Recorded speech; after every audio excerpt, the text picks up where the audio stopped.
LSU adds a pair of analysts, including a former NFL quarterback. We're talking about it. Locked on LSU. Let's go.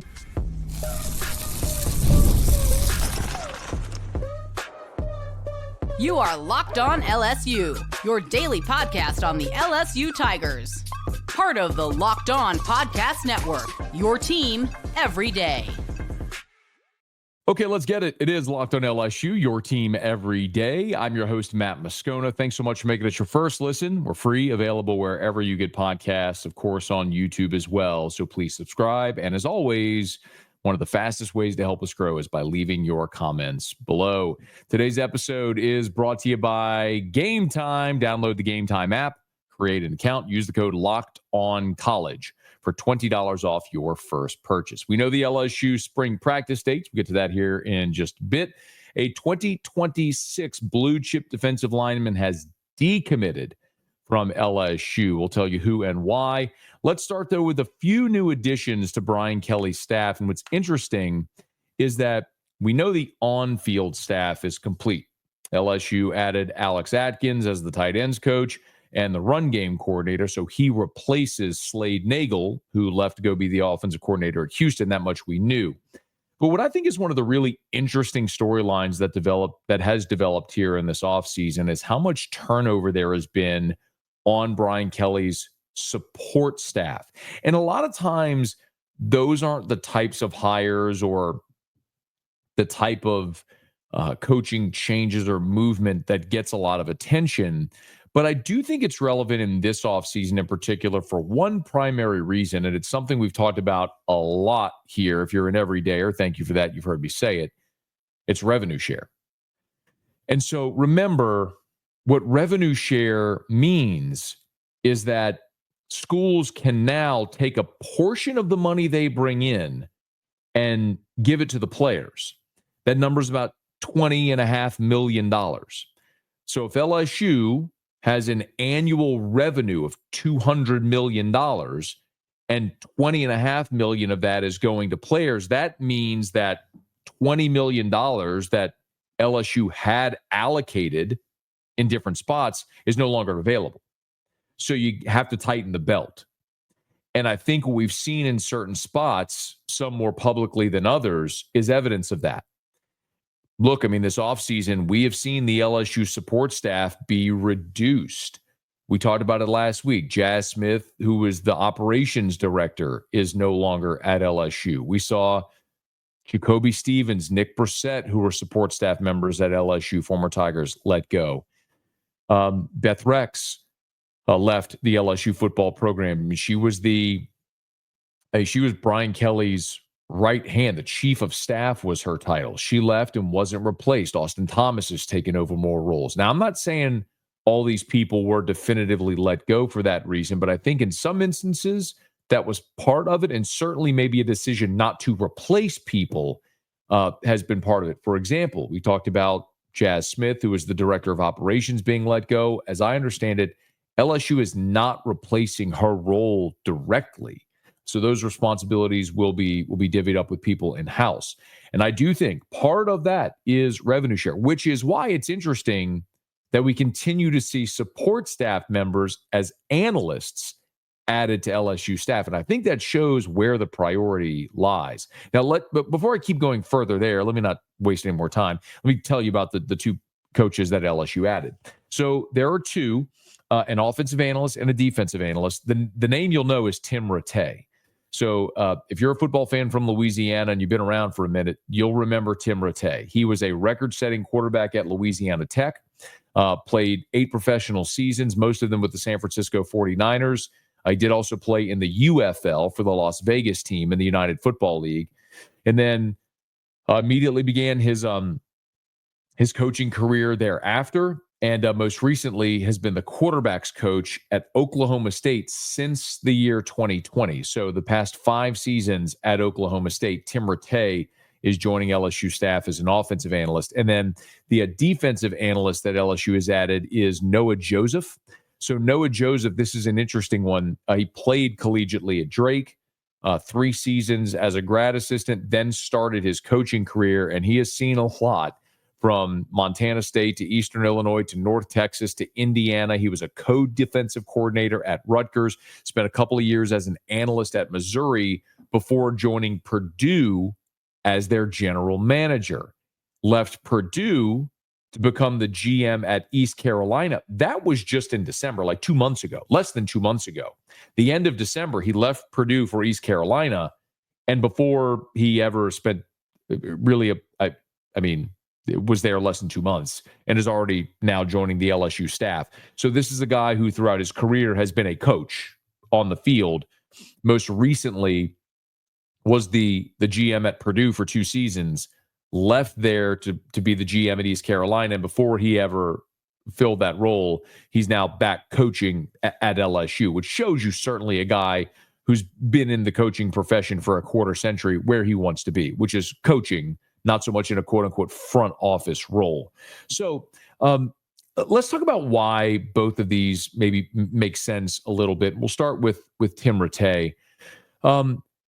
I think it is, I think it's pretty clear that that was a spot on the staff in particular where you didn't necessarily have support for Joe Sloan. When you look at the analysts, you have Corday Hankton, Trey Holtz, Adam Kleffner. That was it. Those were your 3 offensive analysts. Defensively, you had Nick Coleman, Jamari Rasco, the former Tiger, and Jack White. Now, remember, you just added Amon Anand as a special teams analyst, and of course, you added Lance Guidry as a defensive analyst as well. Former, as we talked about last week, defensive coordinator at Miami here recently, has been a defensive coordinator 7 different times. So you added a really premier defensive analyst in Lance Guidry, who's going to work with your star linebackers. You added Amon Anand as a special teams analyst because you need a special teams coach. Those felt pretty obvious. At least Anand felt obvious. Guidry felt like you had an opportunity to get a really good coach on the cheap. And with Tim Rattay, though, I think it adds another level of veteran leadership and another veteran voice on this staff for Joe Sloan.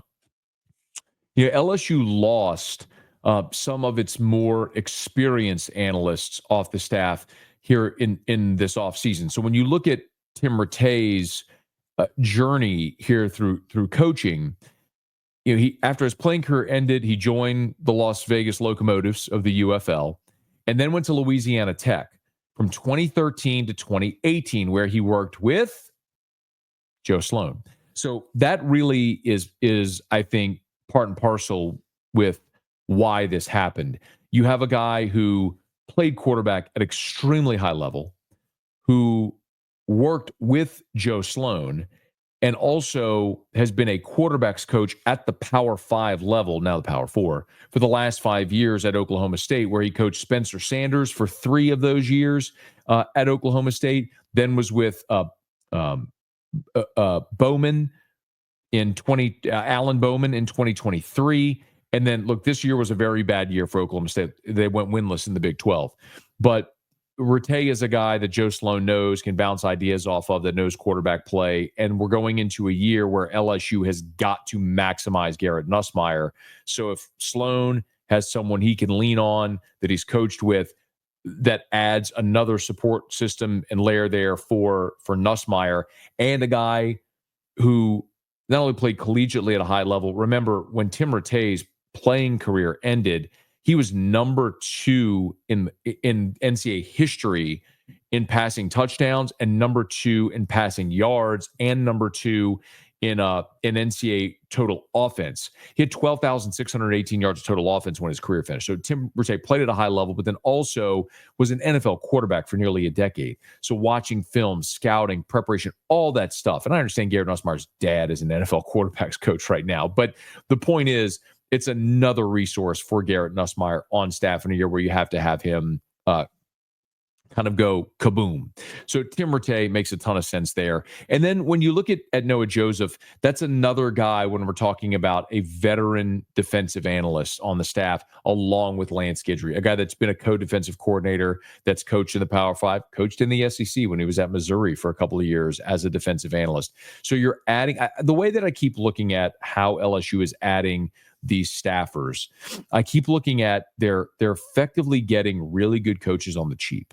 It's almost like you're stealing a staff spot with these guys that are able to coach on the field, even though they're analysts, because that rule has changed. So you're getting an on-field coach who can also wear a headset during games, who's got tons of experience. The only thing they can't do is recruit off campus. So while I've been told Lance Guidry is going to work with the star position, so it would be where Harold Perkins figures to slot in here in 2025, I've not yet heard, even though he'll be as a defensive analyst, what position Noah Joseph will work with. It is worth mentioning that for the bulk of his career, Noah Joseph has coached safeties. And look, you hired Jake Olson as your safeties coach last year, and I don't know that your safety play got definitively better. Certainly Sage Ryan, playing his natural position, played better. But Jordan Gilbert, albeit he played injury for the bulk of the year, you had a young guy in Deshaun Spears taking a lot of reps. You really have to get guys, some of those younger guys, to continue to grow and develop.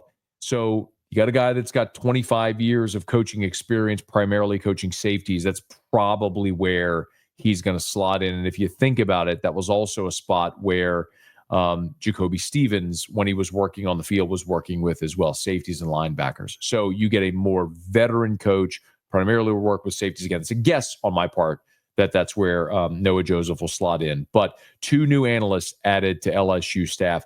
What I want to do, and look, this is a public university, so all these contracts are going to be made public. I want to look and see, I want to compare and contrast the staff salaries from 2024 to 2025. What went out, what's coming in, to see what that balance is, because I really do believe this is something we're all going to have to pay attention to in how the balance sheet looks moving forward in a revenue share world. You have to be more mindful of that, because a lot of that revenue that's coming in, $20 million, is going to go right back out to the players, which is something you never had to budget for before. And I think that's something LSU is doing here. So we'll keep an eye on those contracts and what they look like whenever they are final. But LSU has added 2 new analysts, Tim Rattay on the offensive side, Noah Joseph on the defensive side, to bolster Brian Kelly's support staff. LSU, as they continue looking forward to 25, they're recruiting for 2026. And on Monday, regrettably, LSU lost a commitment for the class of 2026. We'll tell you why next. Locked on LSU, your team every day. Today's episode is brought to you by Game Time. If you are looking for tickets to your next big event, whether it's a concert, comedy show, sporting event, finding the right ticket at the right price, that can be a headache. But with Game Time Picks, it's never been easier. I'll tell you how it works. With Game Time Picks, the app does all the hard work for you. It curates the best deals, so you don't have to waste time searching through endless ticketing listings. Use Game Time Picks. You'll love it just like I do. The curated deals makes it really easy to find great tickets at a great price. And the super deal is a prime seat, and you can't even believe the value when you look at the super deals on the app. The seat view feature is a game changer. Before you hit buy, you can see exactly what your seat will look like in the venue. That's very reassuring, so you know that when you get to your seat, it's how it's going to look. And the best part is you're covered with the Game Time lowest price guarantee. If you find a better seat, a better deal somewhere else, they'll refund 110% of the difference. Plus, your tickets are guaranteed to be delivered on time with easy cancellation options if something comes up. So if you are ready to make your next event even better, download the Game Time app, create an account, use the code LOCKEDONCollege for $20 off your first purchase. Terms apply. Again, that's code LOCKEDONCollege for $20 off. Download Game Time today. Last minute tickets, lowest prices guaranteed.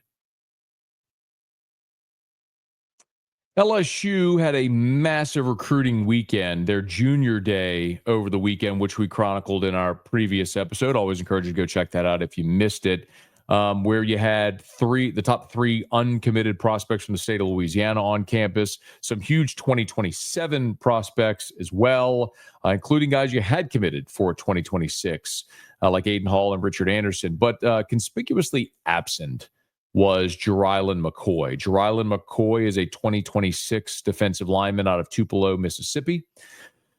6'6.5", 245 pounds. And he committed to LSU just about a month ago. And it was probably a good indicator when Jerylan McCoy decided not to be at LSU's junior day event and instead spend the weekend at Ole Miss that something was amiss. And lo and behold, on Monday, Jerylan McCoy decommitted from LSU. The on-3 prediction now is 98.2% for Jerylan McCoy to stay in the state of Mississippi and land with the Rebels at Ole Miss. His primary recruiter there is Pete Golding. At LSU, Kevin Peoples was his primary with Blake Baker as his secondary. So this was a 6'6", 245-pounder that was very likely going to play on the end in that edge spot with Kevin Peoples leading the charge there. Listen, this is a big-time prospect that you certainly wanted in your class. In the on-3 composite, he is the number 88 player nationally, the 8th best defensive lineman, and the number 5 player in the state of Mississippi. So he on 3 ranks him the highest at 88. 24/7 ranks him the lowest at number 204 overall. But either way, you're talking about a really elite prospect that LSU wanted to be a part of this class. And so now for 2026, LSU's commitments are down to 5 for the 2026 class. You're talking about Richard Anderson, the defensive tackle out of Edna Carr, Aiden Hall, his teammate out of Edna Carr, are your top 2 commitments. Kenny Darby, a wide receiver out of Airline and Bossier, who said he has shut down his recruitment. He is a hard commit. He is going to LSU. Ja'Kai Anderson, the wide receiver out of McDonough 35 in New Orleans, and Jalen Chapman, the offensive lineman from Warren Easton in New Orleans. Those now are your 5 commits. So when you look at it, you've got 5 commitments for the class of 2026. Richard Anderson and Aiden Hall, both out of Edna Carr. Ja'Kai Anderson out of McDonough 35. Jalen Chapman out of Warren Easton. 4 of the 5 are from the New Orleans area. And then Kenny Darby from North Louisiana in Bossier. But while it's a bummer, no doubt, to see Jerylan McCoy decommit and very likely to land still in the SEC at Ole Miss, it's early in the process, and I'm not going to dismiss that at all. You'd love to have Jerylan McCoy. It's why you offered him. It's why he took his commitment. But you also have plenty of time remaining in this class to identify and to land other top prospects. It's also worth mentioning that the 2026 class was supposed to have Jakeem Stewart in it as well. So that's another big fish off the board at the defensive line spot. So for Kevin Peoples and for Bo Davis, it'll be very interesting to see what they do in 2026. You got Richard Anderson committed, who we just mentioned. But it's also worth noting that Bo Davis went and signed a handful of interior players in the 2025 class. And Kevin Peoples is likely going to have to rebuild numbers in 2026 at the edge spot. Because remember, you went and added 3 players out of the portal among the edges, right? You had Jack Pyburn, Jamari Butler, and Patrick Payton. So you added 3 players that are all very likely going to factor in prominently for you. And on top of that, you have a big gap between those guys, those veteran guys, and your very young players who played a key role for you, this past year. I'm excited as anybody to see someone like Kalash Cobbins get more playing time. Carpenter from Sanoma is another guy that we're excited to see how he grows and develops. But the point is, you're going to have to supplement with numbers at the edge spot in 2020, in the class of 2026. So a lot of work for Kevin Peoples and the staff to do, there, rebuilding that number. But you're going to hear me say this a ton. Of course, for 2026, It's a bumper crop in Louisiana. So get the best players from Louisiana in 2026 to stay home, and you're gonna be really happy with how this all looks come signing day in December of 2026. But they clearly still have a lot of work to do at that edge spot, and losing Jerron McCoy is a really big deal. And the other part of it too is when you look at the top players in the state of Louisiana, Chris Addison is the highest ranked edge player in the state for 2026, and he's a 3-star out of Winsboro. Now he's 6'5", 220. His offers are from Louisiana Tech and Mississippi State. So North Louisiana kid who is lightly recruited at this point. Arkansas State, Baylor, Houston.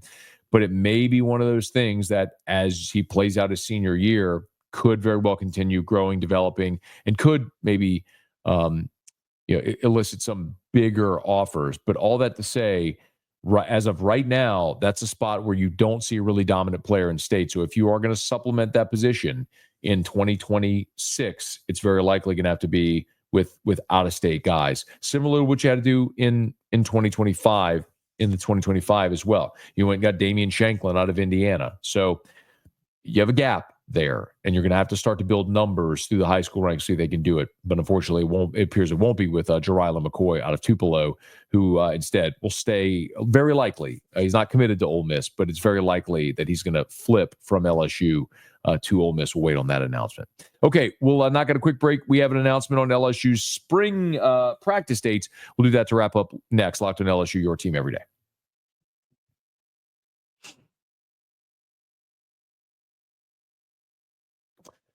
All right, mark your calendars. We know when LSU football is going to hit the practice field. They had previously announced the spring game day, which we already knew. That was going to be April the 12th in Tiger Stadium. But LSU on Monday announced their spring practice dates.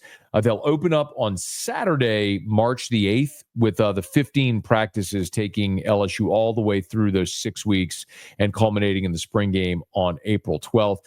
They also announced in a press release that the Pro Day will be on March the 26th. Of course, LSU's Pro Day is when a variety of NFL teams, really all 32 NFL teams, will be on LSU's campus with an opportunity to see a lot of the guys who are getting ready for the NFL draft. So the practice dates are March 8th, 11th, 12th, 14th, 15th, 18th, 20th, 22nd, 25th, 27th, 28th, and then you'll practice 4 times in April, the 7th, the 8th, the 10th, and then you'll have the spring game on the 12th.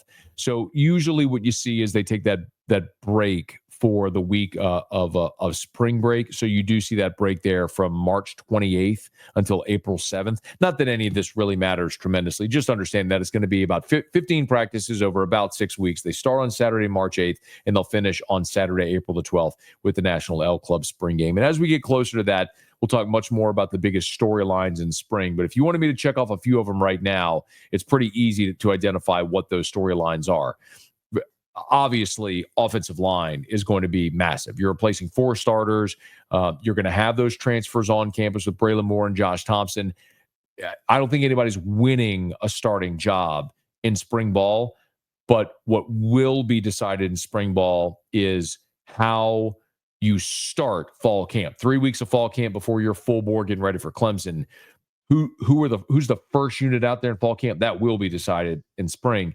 And then if you flip it over to the defensive side, I don't know there's any more interesting position battle than cornerback. I mean, you're losing Zy Alexander, you're returning Ashton Stamps, but you're looking ahead and you've added a 5-star in DJ Pickett who was here for bowl practice.